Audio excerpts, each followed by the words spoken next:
Hi అండి. మన organic ఫామ్లో సోంపు పోసిన కొంచెం మొలుస్తుందా మొలవదా అని, కానీ చాలా బాగా మొలిసింది. అది గింజలు అయింది. తీస్తానా ఇప్పుడు, అదంతా పీకుతానా, గడ్డిలాగా ఉంది.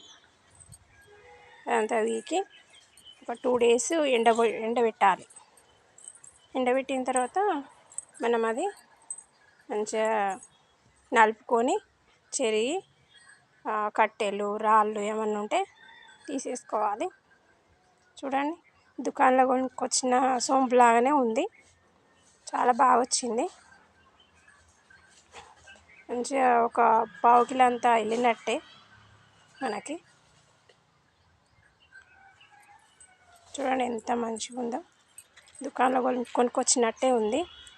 ఇలాంటి వీడియోల కోసం మన ఛానల్ని ఫాలో అవుతూ ఉండండి. ప్లీజ్ లైక్, షేర్, సబ్స్క్రైబ్ చేయండి.